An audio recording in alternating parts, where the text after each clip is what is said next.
Good afternoon, teams, judges, and viewers online, and welcome to the quarterfinals of the Public Sector Debate Competition 2024. We're glad you could join us, including those online. And I'm Paula Shea Hastings, a communication specialist here at the TIU, and I'll be your host for this match. Now, we had intended to be more advanced in the competition, but of course we had to reschedule due to the passage of Hurricane Beryl.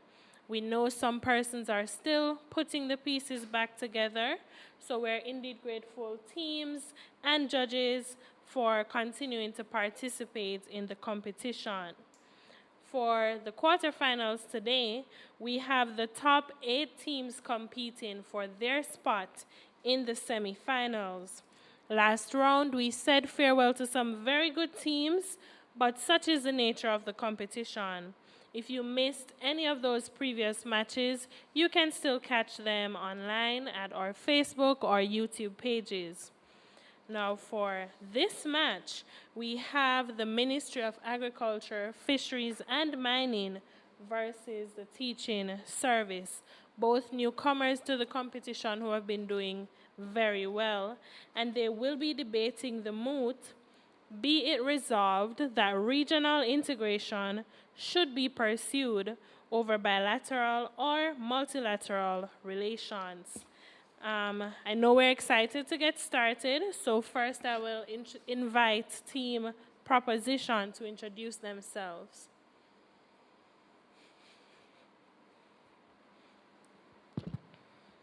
Terrain Wright, first proposition speaker, team captain. Good morning, Kiwana Coleman, second proposition speaker. Daisy Dixon Gardner, reply speaker. Thank you, Team Proposition. I will now ask Team Opposition to introduce themselves. Hi, Kevin Grant. Rasheen Nelson. Tevin Cameron. Thank you, teams. And the adjudicators for today's match, as usual, are partners from the Jamaican Association for Debating and Empowerment, JADE Limited. Judges, please introduce yourselves. Thank you very much, Paula Shea.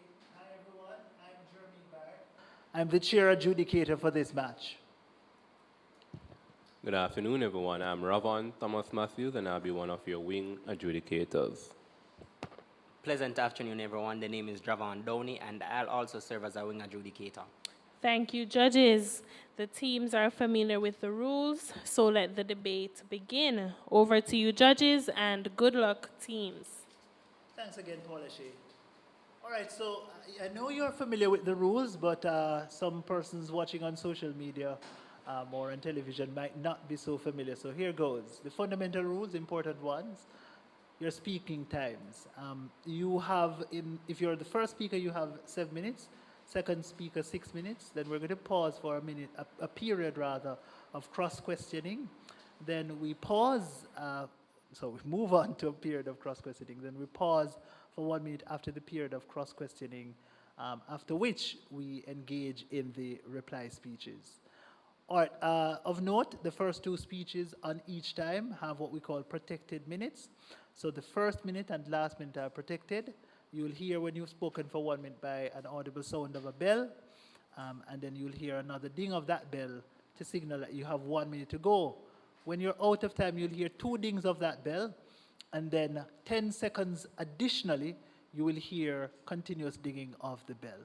Teams, do you have any questions? Not just yet, indeed.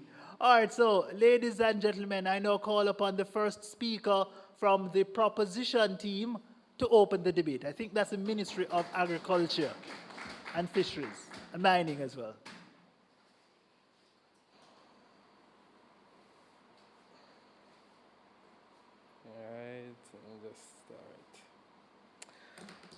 Okay, so today we are here to assess tools of foreign policy to determine which one has the greater value. But before we proceed further, it is imperative that we define the key terms that will guide our discussion. So first is regional integration, which refers to the various types of cooperation among countries within a specific geographical region aimed at developing mutual gains in economic and social development, reducing conflict, and increasing stability. It is not limited to physical location, but also includes socio-economic groupings. Bilateral relations refers to the formal and informal interactions between two nations encompassing political dialogue, economic cooperation, and cultural exchanges. Multilateral relations are the diplomatic, economic, and cultural interactions among three or more sovereign states facilitated through international organizations, treaties, and agreements. Pursued means to seek or to attain or accomplish something.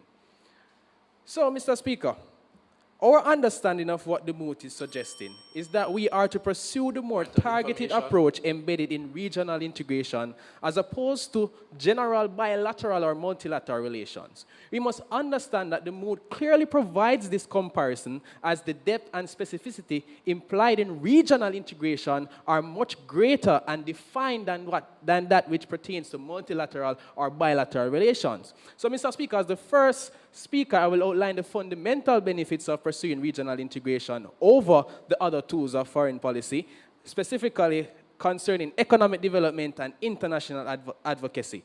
My second speaker will show you how regional integration has an unparalleled ability to strengthen the peace, security, and social cohesion among multiple members within a region. So we will utilize context of developing countries or even Jamaica from time to time as key examples. However, we aim to present a balanced picture showing how this policy principle is conveying tangible and sustained benefits to regions and individuals globally. Point of information. Accepted. You're saying that your definition does not limit a region to geographical location. So are you then proposing a bilateral or multilateral approach? No, the definition of region can also encompass economic groups as well. Those are also considered as regions. Moving on, Mr. Speaker.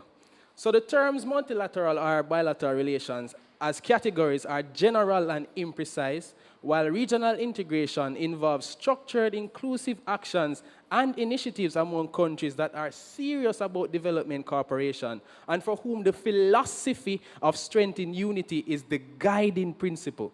Regional integration, by definition, Mr. Speaker, encompasses economic cooperation, political integration, social integration, and security integration. Mr. Speaker, the two primary multilateral organizations in the world, the World Trade Organization and the United Nations, are comprised of strong, coordinated regional groups for whom the collective advocacy afforded through the group configuration offers an undeniable advantage by strengthening their influence and advocacy. It is then our view, Mr. Speaker, that regional integration is a cornerstone of foreign policy which can be leveraged to maximize outcomes in multilateral and bilateral fora. So to pursue this over other multilateral and bilateral relations is to apply the understanding that regional integration confers a multiplier effect regarding the benefits it provides in these spaces. So Jamaica is a member of CARIFORUM, which acts as one unit, but consists of all the pooled resources and capacity of CARICOM countries in the region and our regional trade partners, such as the Dominican Republic. It is only this configuration that Jamaica is able to negotiate with the EU, which is also a group of countries functioning as one bloc. As much as Jamaica would like to engage in a bilateral relationship with the EU, on its own, Jamaica lacks that financial and economic capacity to undertake a negotiation with the integration, as opposed to general bilateral and multilateral relationship. However, within CARIFORUM, Mr. Speaker, Jamaica now has market access to the European Union for duty-free entry for everything but ammunition, and for what in return? An even voluntary spread of propositions contributed by different countries across the region, sharing the burden and contributing as they can to the regional package for the EU. Simultaneously, Mr. Speaker, Regional integration strengthens negotiating power by providing a unified front. So Jamaica, as a single member of the World Trade Organization, has far less influence in shaping of multilateral outcomes than it would as a member of a specific group configuration. For example, Mr. Speaker, Jamaica speaks as CARICOM when on the World Trade Organization platform. And prioritizing regional integration, therefore, strengthens one's advocacy in multilateral fora and enables otherwise weak and vulnerable states to find their voice against other unified forces in multilateral spaces. So, Mr. Speaker, this moves directly into our second substantive. Regional integration is a catalyst for development. It is built on shared goals, context, and issues. It is this unity in context that propels states to collaborate to build policies and systems to solve their problems, meet their objectives, optimize their resources, and maximize the benefits of their people. Why? The honest truth, Mr. Speaker, is that no one truly knows the value of food more than a starving man.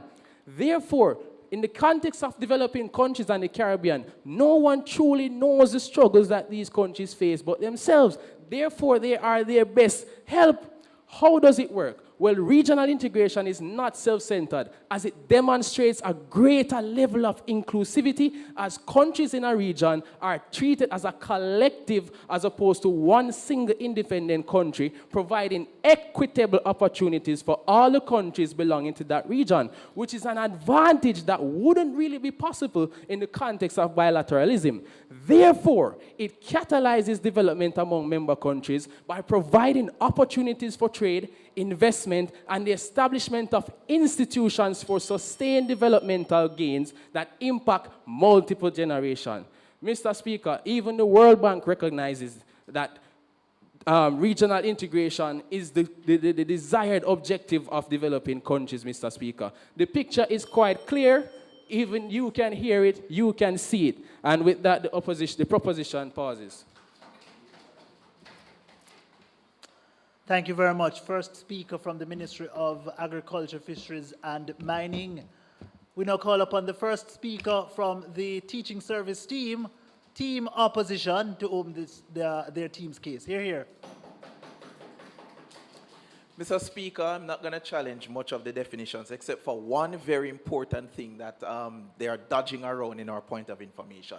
It cannot be properly considered regional integration if it transcends geographical space. By definition, for there to be regional integration, there must be some commonality having to do with geographical space. In fact, if it transcends the geography of the agreement and the collaboration, then it is now a multinational or a bilateral sort of agreement. And so we think that the proposition is actually arguing for bilateral and multinational agreements over this idea of regional integration. What made it worse was their example of CARIFORUM.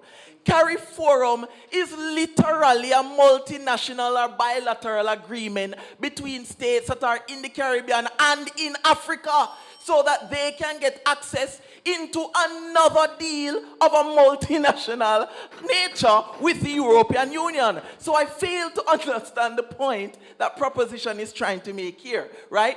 And let us take the next best quote that they're going to give, that there is strength in numbers. But I'm going to ask you, Mr. Speaker, what strength is there in a club of poor countries? Look at Jamaica and the Caribbean economy. Nobody creates these connections to bond together around some campfire and talk about our struggles together as people. Every single institution, every single nature entertains agreement conversations for the purpose of leveraging the benefits of the persons they are grouping up with, so that their standing can be better. And so if you look at the Caribbean nation and the Caribbean region, it's just one bag of poor people, and they want us to bond together as a bag of poor people to compete in the global economy and the global market. That is nonsense, On that point, Mr. Speaker. On the contrary, however, by their own argument with the CARI Forum, there is much more advantage when you bond with the bigger players in the global economy, such as the United States, such as China, and they mention EU and stuff like that. In other words, we buy their argument. The point of integration and the point of all of these agreements is to satisfy 5 key things: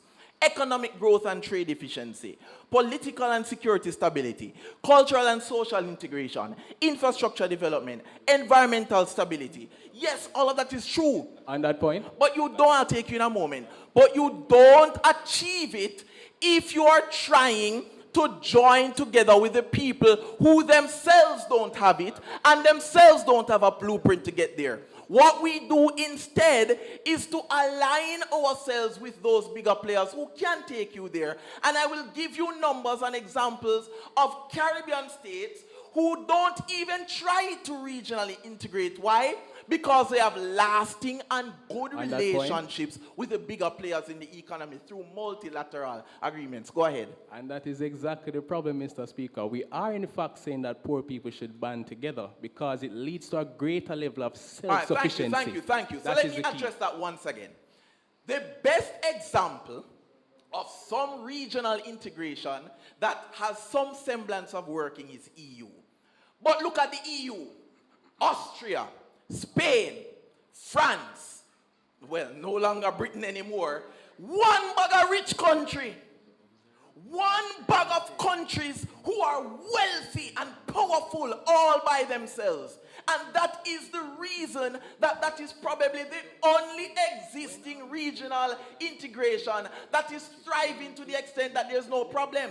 If you look at the African states, even they are disbanding, because just last week I got a text on my phone that Nigeria and 2 other countries are pulling away from the African Union because of a problem of sovereignty, which takes us to our first point. The problem with regionally integrating is that you must give up your ideals for the collective sake of the union. And this is why it's a problem. Take, for example, Cayman, who is doing very well.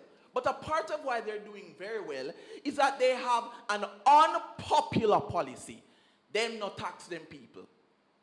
What do you think happens when they decide to join with the rest of us who have a vastly different fiscal policy, directive, and philosophy? They will be forced to give that up. And so, while they might contend that it serves the union better, the people in Cayman themselves begin to lose their own identity and must now give up the things that were working for them by themselves. In fact, this issue of sovereignty is a part of the reason why Britain opted to exit its own regional integration. Because the people were convinced that given the fact that England was now in a serious financial bind, they needed to enter into agreements that would help them out of it with other nations outside of the EU. But because of the requirements of regional integration, it prevented them from being able to engage in those conversations simply because it was not consistent with the overall idea of the union. And so, regional integration has this negative impact on sovereignty that integration or collaboration with other nations don't have that kind of impact. In fact, if the impact does exist, it's very minimal, but you have way more control about the possibility of that because you are intentionally opting to enter into agreements with people that you decide you want to work with, whereas you don't get that with regional integration. Mr. Speaker, look at this. U.S. Virgin Islands, GDP 96,000 US. St. Martin, Dutch part, GDP 41,000. Puerto Rico, 39,000. The Bahamas, 36,000. Jamaica, the strongest of us, way down there at 6,000, sorry. Why am I mentioning this? All of those states that I've mentioned do not regionally integrate. They are all aligned directly with France, Netherlands, US. There is greater quality of growth when you engage multilaterally, bilaterally, and freely. Thank you. Thank you very much. First proposition speaker from Team Teaching Services. Ladies and gentlemen, the debate continues now with the presentation from the second opposition speaker, Ministry of Agriculture, Fisheries and Mining. Hear, hear. Hello, everyone. It is an honor to address the esteemed gathering on a subject that holds immense importance for our collective future. Be it resolved that regional integration should be pursued over other bilateral and multilateral arrangements. Let me go ahead and state that regional integration can also be used as a form of bilateral arrangement with other groups, as the group can speak as one unit. And so when you're saying that the poor countries are bonding together, what the proposition is saying is that we can come together and support each other to be a unified voice in other arrangements. And as in an increasingly interconnected world, the frameworks through which we engage in trade, diplomacy, and cooperation significantly shape our economic and social landscapes. While bilateral and multilateral arrangements have their merits, regional integration offers unparalleled advantages that can lead to more sustainable and inclusive growth. My delivery will outline the social and security benefits to be derived from the prioritization of regional integration to further demonstrate why this should be pursued over other bilateral and multilateral relations. Mr. Speaker, it is critical that this House notes that regional integration, firstly, enhances economic synergies and strengthens political and social cohesion. Mr. Speaker, this is the era of regionalism, rejected, as there is no absence of statistical data pointing to the proliferation or regional integration for resilience and development. Groups of countries are actively advancing their developmental agenda. This includes configurations such as the African Union, the EU, and the ASEAN group. And of course, countries prefer to engage with countries as a bloc or a single unit, as I have mentioned before. In applying this approach, the interests of these groups can be prioritized as they may be more vulnerable within a wider scope of multilateral relations. Actions such as removing trade barriers and social economic well-being of their other members. This not only stimulates competition and innovation, but it also attracts investments, driving economic growth and job creation. One of the most recent and transformative agreements is the African Continental Free Trade Area, AFCFTA. This agreement, brokered in 2019, is a continental agreement that aims to create a single market for goods and services, facilitate free movement of people and capital, and promote industrial development and economic integration in Africa. My second point, regional integration enhances greater resilience to external shock. Take, for example, the passing of Hurricane Beryl. In an era of global uncertainty, regional integration enhances resilience to external shocks, economic crises, natural disasters, and geopolitical tensions that can have profound impact on individual countries, especially the smaller, vulnerable countries. Allow me to highlight exactly how regional cooperation can significantly enhance our capacity to withstand and recover from these formidable challenges. Countries within the same region share geographical, cultural, and climatic similarities. This allows for more tailored and effective disaster preparedness plans, joint early warnings, shared emergency response teams, and coordinated training exercises which are more seamlessly implemented within our regional framework.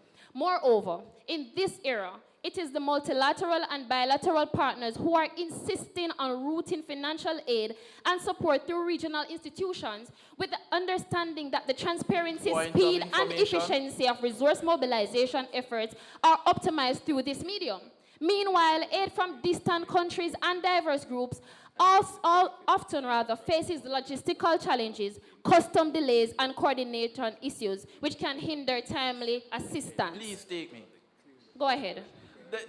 Jamaica's always been able to access that support from international community independent of CARICOM. And so it is always easier and better for independent states to access those collaborations outside of union, because in a union, they will be forced to collaborate with entities that they don't even agree with in terms of their philosophy. Thank you. I think the opposition is saying that we should continue to stretching out our hands to the bigger countries and always depend on them to help. And the proposition is saying that we should stand our grounds and unify ourselves and our voices within a bigger framework. Third and finally, inclusive and sustainable, and I quote again, inclusive and sustainable development and amplified global influence.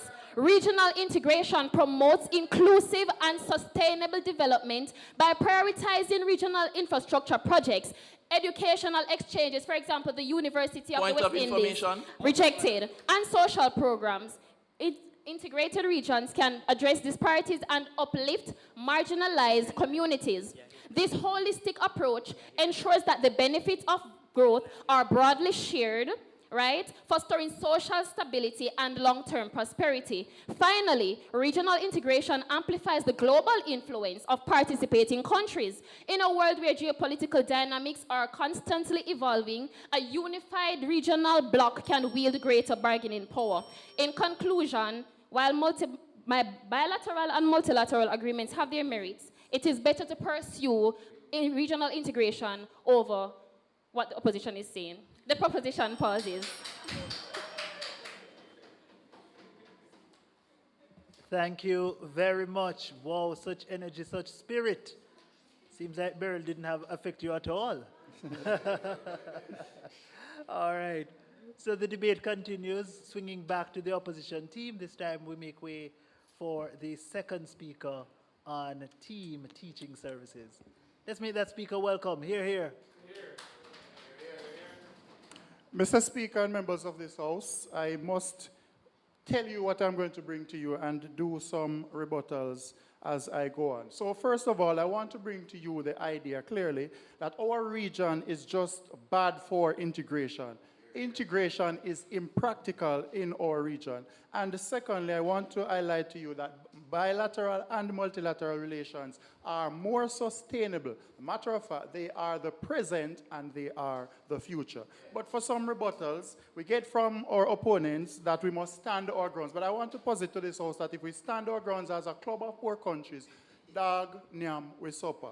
Bilateral arrangements, as the second speaker would have outlined, is the region coming together and then partnering with other countries versus the reality of what a bilateral relation is. It's a country versus another by means two. So, but take it as it is. They are therefore saying that the motion tells us clearly that regional integration is sought or pursued over other bilateral and multilateral relations. So they are saying the Caribbean versus other countries. In essence, what they are saying is bilateral and multilateral agreements involving the nations of the region reaching out to other countries. But let's take them at the best. External shocks they also mention, and when we look at the history of the region, when we suffer any challenges, who is it that helps us? United Nations, USAID, and the list of help is normally from external sources. So our region is bad for integration. It's impractical. It's bad because there's a lack of support, and over the 50-odd years of this integration, not yet, we have seen that CARICOM countries don't normally support each other as they should to bring about meaningful integration. There's lack of cooperation among countries, and this has caused a struggle to implement decisions effectively. And what really holds the region together, the CARICOM region, is the fear of backlash from the citizens of the country. So it's basically fear that keeps us together. On that point, we are failing at the 4 pillars of CARICOM, the 4 objectives of CARICOM, which our opponents would posit as benefits of being in a regional integration. So these 4 pillars, economic integration. CARICOM's history tells us that there have been sporadic periods of growth followed by declines, and this inconsistency has eroded confidence in the region. On the issue of social and human development, we see where Caribbean countries are playing border patrol. Nobody wants anybody in their country, so that level of human and social developmental sharing is not occurring. Foreign policy, what we have is not an established foreign policy as to deal with the outside world. We have agencies that work together in the region, but no effective foreign policy. You also posit that security is a part of this, but security in our region is word of mouth. The region says we are a zone of peace and we expect other countries to respect that, and we know fully well that we don't possess the resources to defend ourselves from international threat. So the truth is we are a club of poor countries. We don't have the collective industries needed to compete on the global stage, and we are a club of poor countries without links. And seeking more links is a problem for the proposition. So they say no one knows the struggles of the hungry man like another hungry man, but no one can help that hungry man when he's sitting around with his fellow friends who are starving, white squall taking down their jaws, and they're not able to help each other. But at the same time, somebody else is offering help, and you say, no, stick together in the hungry club. On that point? Taking your point, quickly. Is it that you're suggesting because I am poor, I should not seek to better what myself? we are saying on this side is that at the end of the day, the international community does not even see us as a cohesive and viable region.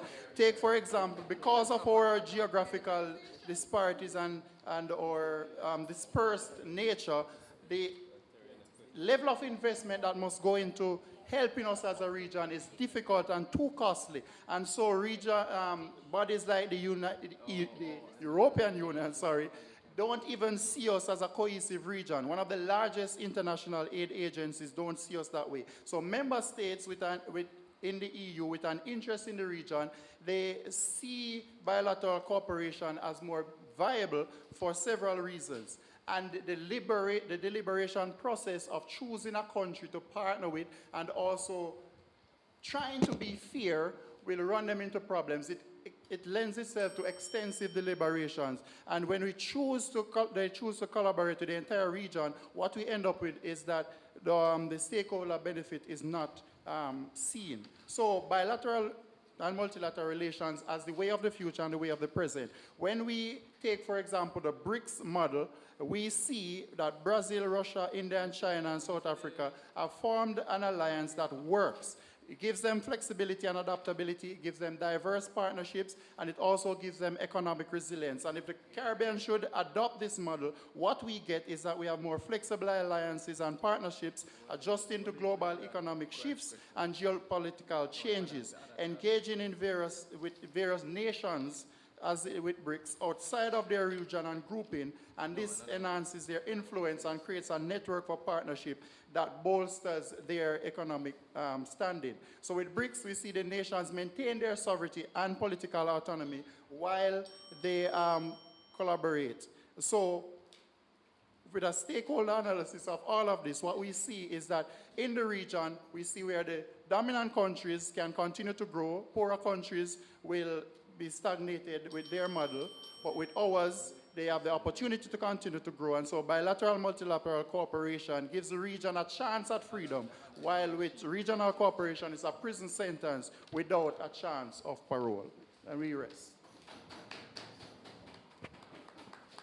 All right, thank you very, very much for that speech. Second opposition speaker. All right, now we move to that exciting bit of our debate, the cross-questioning section. At this stage, we will invite the opposition team to pose questions sequentially to team proposition, and that period will last entirely for 10 minutes. 5 minutes allotted for opposition, the other 5 to proposition for questioning.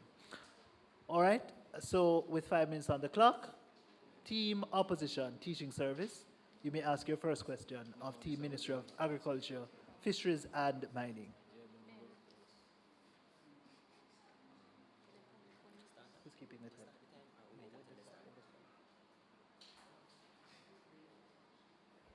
Team opposition? So, firstly, how do you respond to the issue of the geographical disparity in the region, the fact that we're separated from the sea?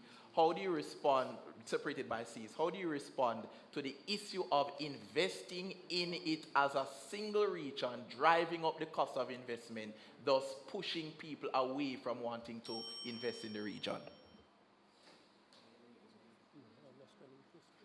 Go again with that question. So because we are separated by the sea, it means that if they want to invest in the region, they have to invest in us all together. So they can't just come to Jamaica. So they have to be in Jamaica, St. Kitts, Trinidad, all over, which means investment cost setup is higher. How do you respond to a situation like that?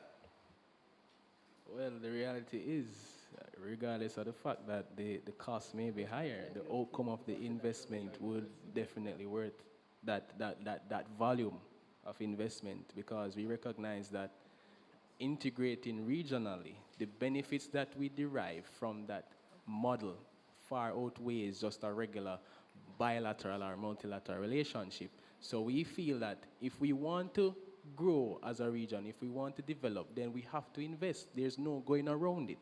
That's just the truth. All right, a follow-up to that question.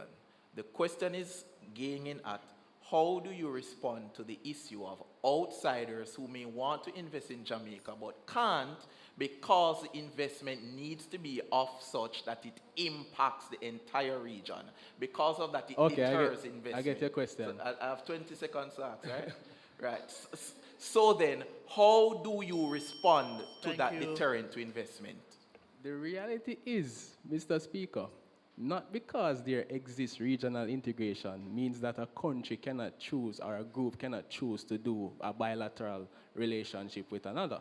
So there's no rule or there's no limitation to say that because regional integration exists, then there's no bilateral or multilateral relationships. That is not the case. What we are saying on this side of the house is that in our context as developing countries and as developing states, it is better for us to prioritize regional integration as opposed to just the bilateral and multilateral relationships. All right, in your world, how do you balance regional commitments with the need to maintain flexible and strategic global partnerships for each individual country? Go again. Your world, how do you balance regional commitments, as you emphasize, with the need to maintain global strategic partnerships? All right. So in a situation like that, the reality is that our regional development goals would undoubtedly have to take precedence. But this does not mean that we will neglect the relationship that we have on the global platform, right? That is just the truth. If you are married, you have obligations to your wife first and foremost, but that doesn't mean that you don't maintain your relationship with your friends. You just have to figure out a mechanism or a metric that is able to create that balance. So this marriage that you have proposed, we still don't see the benefit of this marriage, so we are afraid of entering into the marriage. You don't see the benefit because you have this mindset that you must remain dependent on the bigger countries. You cannot see the benefit of regional integration if you are not willing to grow and become self-sustainable. You will forever remain dependent on those who are more wealthy than you, so you are at their mercy. What happens when they decide to not support you anymore? What do you do then? I want to continue with this question. The question is, how do you compare the ability to strike that balance where you have to serve the interests of the region while at the same time preserving the agreements with international partners? Is it not better and easier to do that when you have as your focus wholly those international agreements? The reality is the right thing to do is not always the easiest. So for us to focus on multilateral and bilateral because it has a perceived ease of doing, to me, does not hold that much weight or value on the motion. We are saying that regional integration far outweighs, the benefits that we get from regional integration far outweighs what we'd see through simple multilateral and bilateral relationships?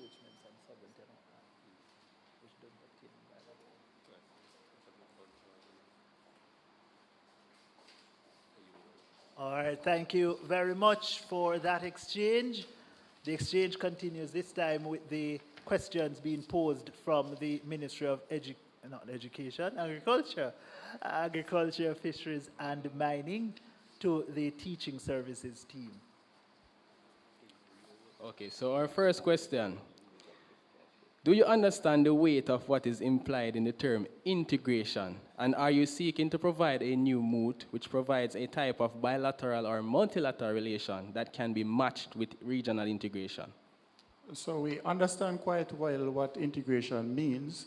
We're not proposing a new moot. What we are saying is that there are more benefits to seeking to pursue bilateral and multilateral relations. We have explained to you those benefits, and on the same premise that you're proposing that there are benefits to regional integration, we are saying that in our model, those benefits are also seen, and they're seen in a more substantial, even exponential way.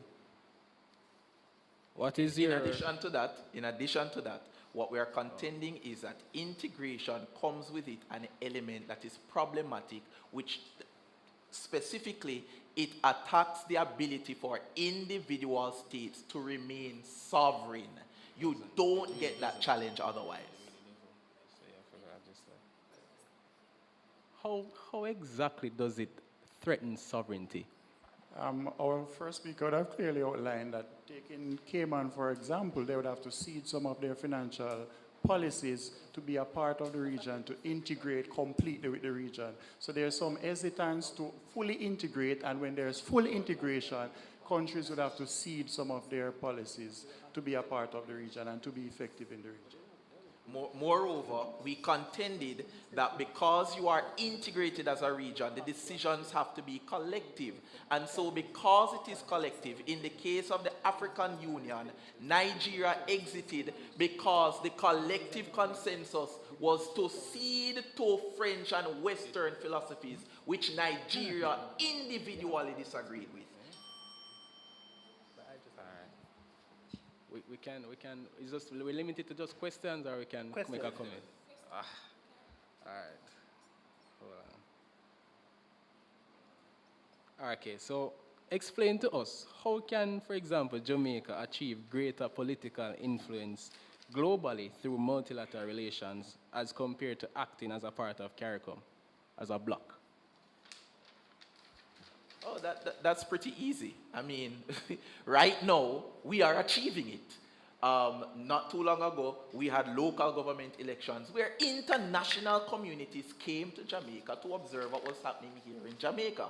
So this idea that you are presenting to the judges that we need integration to be able to access the global market is just false. In fact, West Indies Federation failed because Jamaica was achieving it by itself, Trinidad was achieving it by itself. The others needed us for them to be able to achieve it. But when one of us left, the entire thing crashed. In other words, it was easier to get it by ourselves, not as a unit.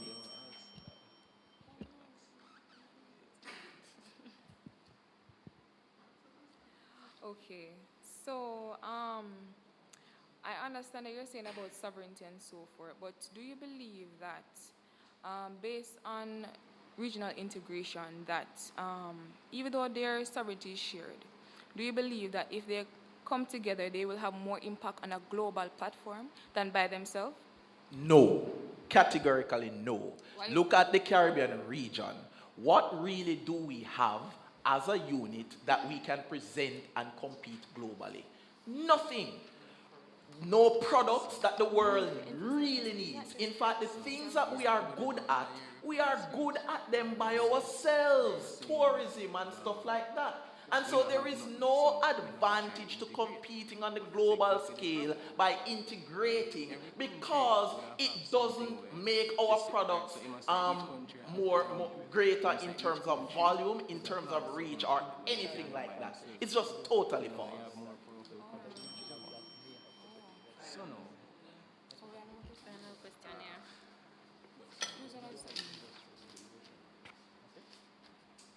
All right, thank you very much. Yes, we have a Oh, so we have another question. Go ahead. Finished? All right. So with that, we've come to the end of the cross-questioning section. We're going to pause for 1 minute now to allow you to refresh yourselves, gather your thoughts, and get ready for the exciting reply speeches. Your 1 minute begins now.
Just when I was beginning to enjoy the music, we're out of time. All right, so we are at that point where we enter into or we listen to the reply speeches, beginning with that from the opposition. Mr. Tevin Cameron, you're up now. Ladies and gentlemen, esteemed members of this House, as a reply speaker, I stand reaffirmed our unwavering stance against the motion. In my speech, I will summarize and fortify the arguments that was presented by Kevin and Rashid. Now, from the outset, the opposition has articulated clear and comprehensive arguments against prioritizing regional integration over bilateral relations. Our position is rooted in the belief, Mr. Speaker, that the complex realities of the Caribbean demand a more nuanced and flexible approach, and we must prioritize bilateral and multilateral relations to ensure economic stability, political sovereignty, and economic sustainability. Now, there were a number of clashes in this debate, and I'll be outlining them as we go along. Now, the first clash was this thing about economic benefits and prospect.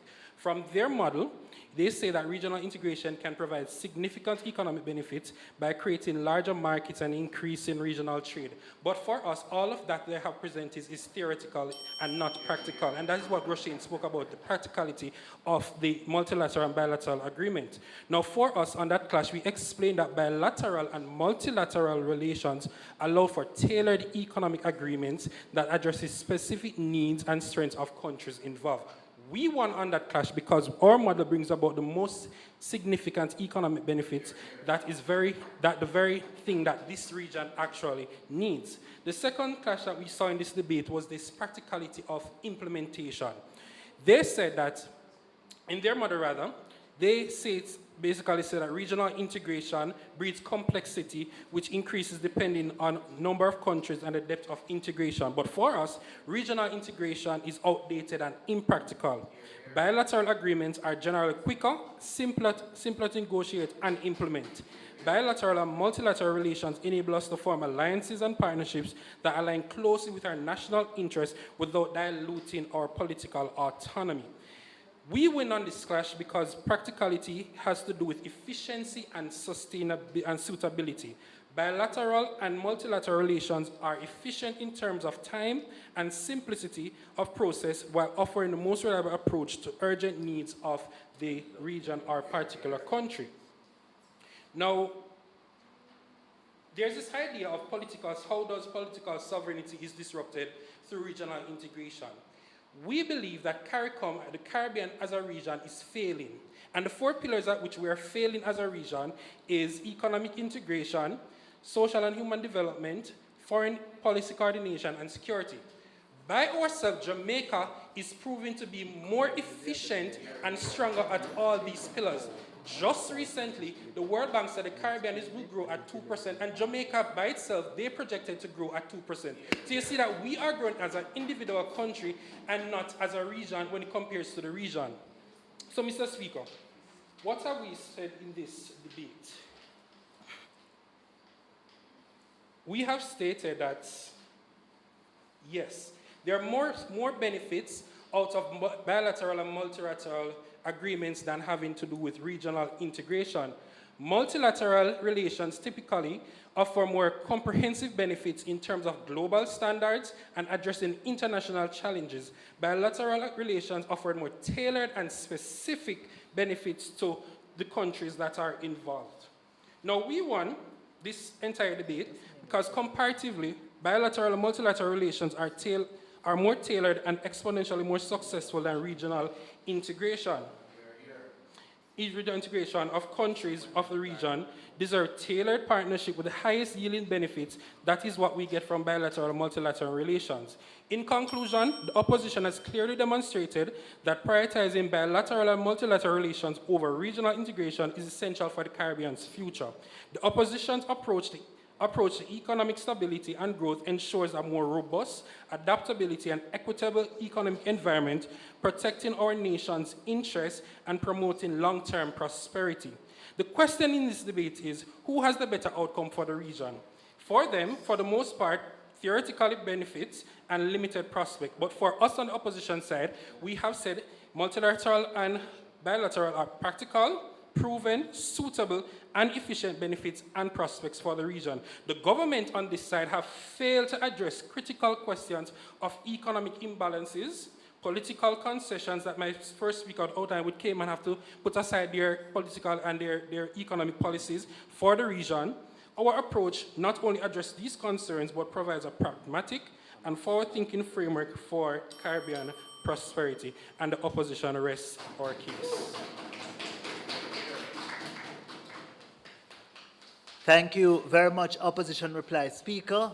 We now call upon the final speaker in our debate, the Proposition Reply Speaker. Let's make that speaker welcome. Hear, hear.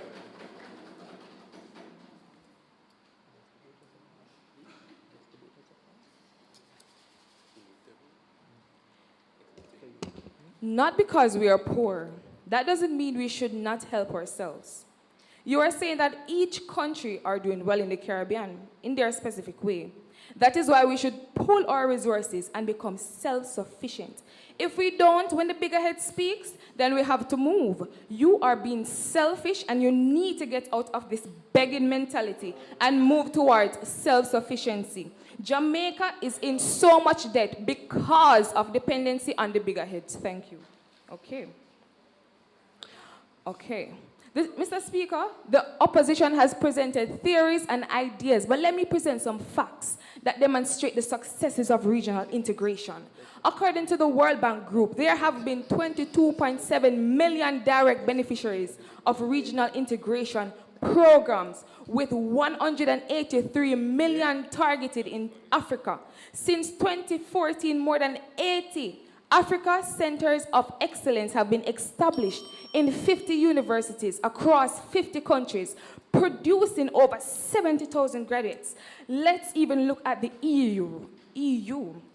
The single market created through the EU has driven their economy. How? It enables them to eliminate the risk of current fluctuation, coordinate boundary control and trade measures, and share costs for global advocacy and foreign policy.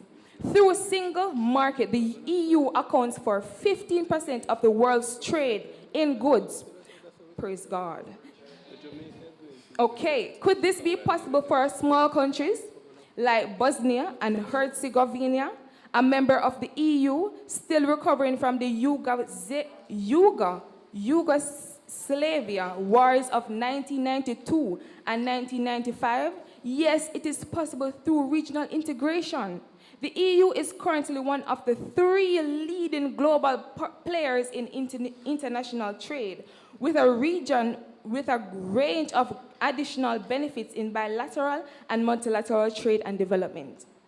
Mr. Speaker, while the proposition acknowledges that multilateral and bilateral arrangements can supplement a country's foreign policy, we emphasize that regional integration should be the primary approach as it delivers results that encompass both bilateral and multilateral relationships. While bilateral and multilateral relationships offer flexibility and the opportunity for diverse partnerships, they often result in fragmented efforts and limited impact. They often result in binding commitments that can restrain vulnerable countries and are typically dominated by the same 5 countries: the US, the UK, Russia, France, and China. These forums often produce disastrous impacts and take decades to be reformed. For example, Jamaica lost its ability to provide critical support to its agricultural sector in 1997, and decades of negotiation have not even up to this day restored those rights. However, through regional configuration, we have been able to enforce more favorable measures to protect our sectors.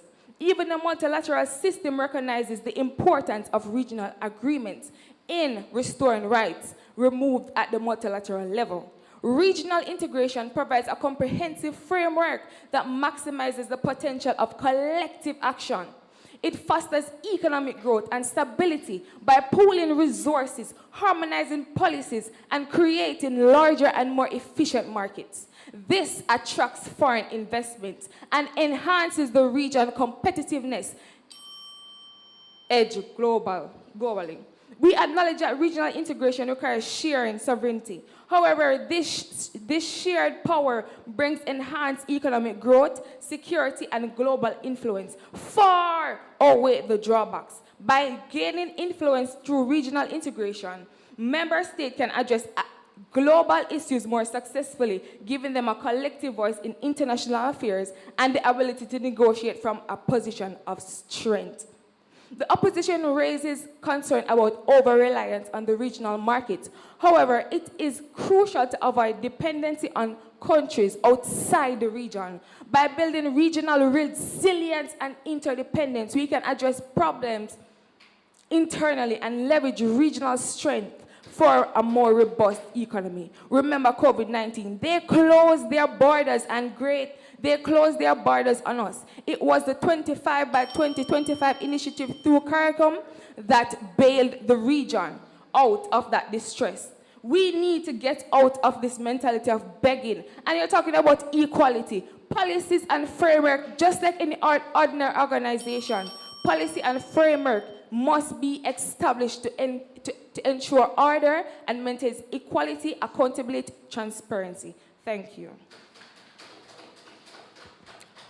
Thank you very much. That's the third speaker from Team Proposition, the reply speaker. Thank you very much, ladies and gentlemen. And I turn over now to Ms. Paula Shea to take us to the close. Well, to the pause, really.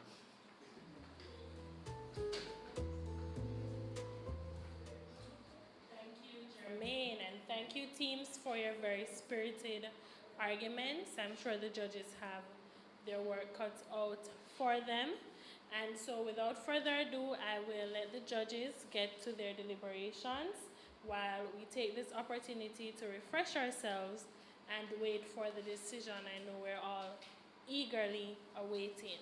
The next voice you hear will be that of our judge as he brings today's matches to a close and finalizes the 4 teams who will be making it to the semifinals. Thank you again, teams, and thank you, viewers, for joining us. Have a good day.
Welcome back, ladies and gentlemen. It's now time for the oral adjudication report.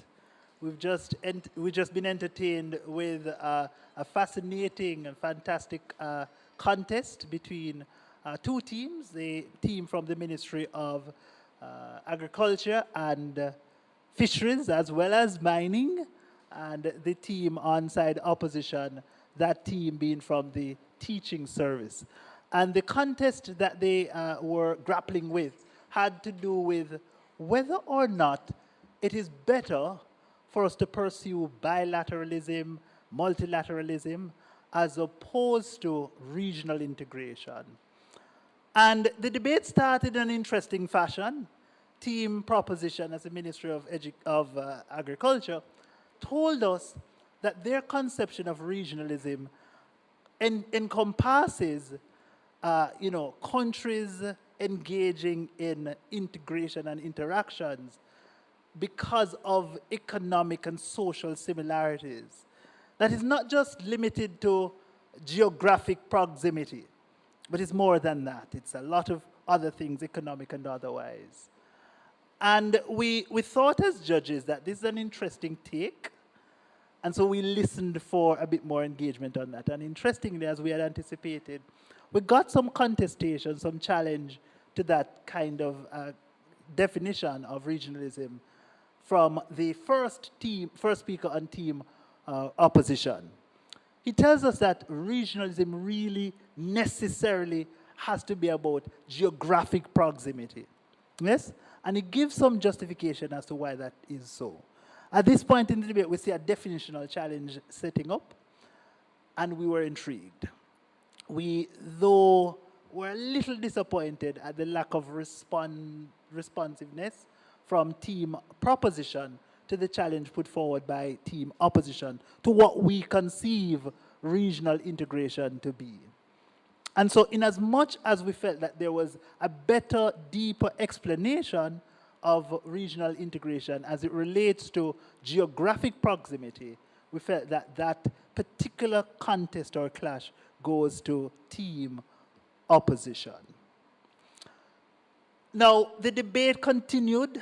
We got ideas justifying regional integration, that countries that are similar economically or otherwise, as team proposition puts it, benefit more because when they collaborate and work together as a singular unit, they are better able to engage the developed world. So I think at that point we're talking about nation states like SID nations, small island developing states.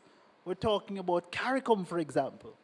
And when CARICOM collaborates, CARICOM is better able to agitate for its interest collectively to the bigger powers of the world. And this idea ran true throughout the government case, that there is seemingly an attempt at gaining some bigger benefit through the instrumentality of regional integration. It's not that regional integration is for that purpose only, though. We got the idea, again, that regional integration gives you a greater capacity to engage in terms of protecting yourselves from shocks, environmental shocks and so forth. And the countries that are similar in nature are more sensitive to the calamities and the risks and the threats that fall upon countries within their particular regions. There's a kind of a common brotherhood of nations once you're a part of a region, team proposition tells us. 2 points of engagement on both of those two ideas. Firstly, if regional integration is in pursuit, oftentimes, not always, but oftentimes, in pursuit of multilateral engagements and bilateral engagements, then it seems to us that the end outcome, which is bilateral and multilateral engagement, is a better outcome or better, it is a better result than the means, which is regional integration. And so that leads us to believe that setup, that analysis coming from team proposition, And that idea came to us, that response came to us from the first opposition speaker, continued in the arguments from the second opposition speaker, was an idea that we felt one team opposition, that particular contention. So two contentions won by the opposition team so far. Then we come upon this idea brought to us by the opposition team, which is the idea of sovereignty, that there is diminished sovereignty when you're a part of a regional coalition or bloc or, a sort of consortium of nations. And that your sovereignty is diminished in as much as you have to sort of subject yourself to the collective decisions of the group. That, they say, is useless, particularly in contexts like CARICOM, where that kind of setup is amongst countries that are economically underdeveloped. Yes?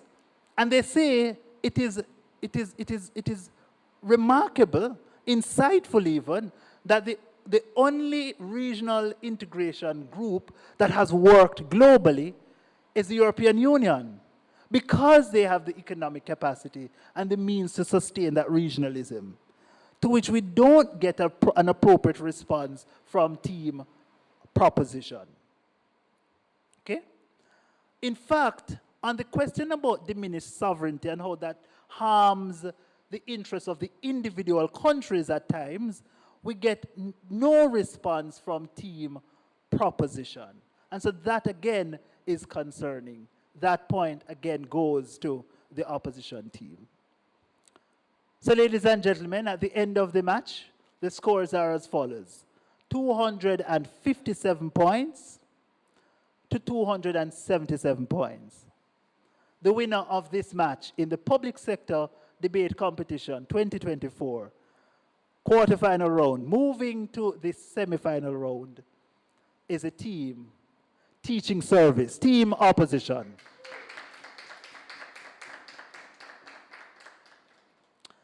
So we thank you very much for that rather tepid applause. Audience, you ought to do better. Come on. Yeah? That's better. That's much better. And do an even better job for the second place team. Yes, because yes, they are in fact deserving of a rousing applause. The next big announcement, the best debater, that comes to us from the winning team. We had a bit of challenge as a panel deciding who that should be. The tension for us as judges was between the third speaker, that's a reply speaker, Tevin Cameron, or the first speaker, that being Kevon Grant. And the decision was made that the best debater is in fact Kevon Grant.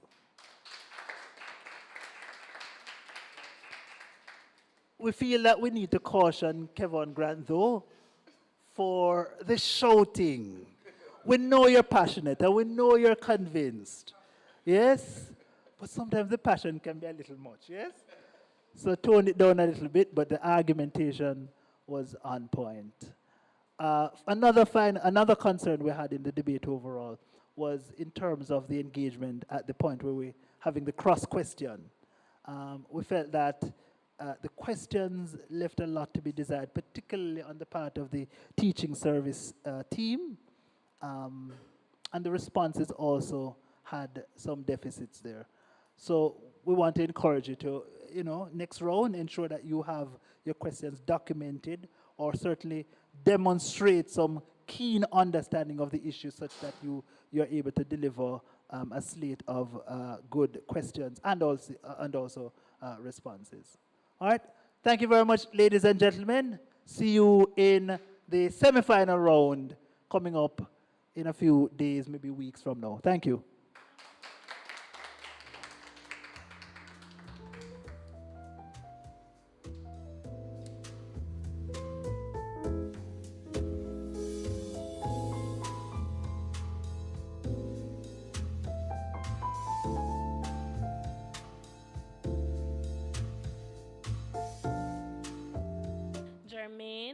Kevon, we actually have a special prize for you as the best speaker, so you can join me at the front.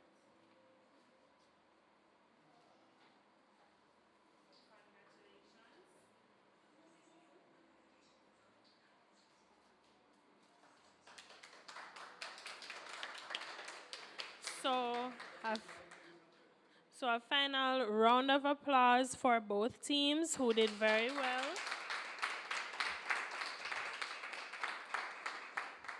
We are at a critical point in the competition. The next step being the top 4 teams will battle it out to see who takes that closer step to being the champion of this year's competition. So be on the lookout for details for the coming matches. Thank you again, teams. Thank you, viewers, and I hope you all enjoy your afternoon.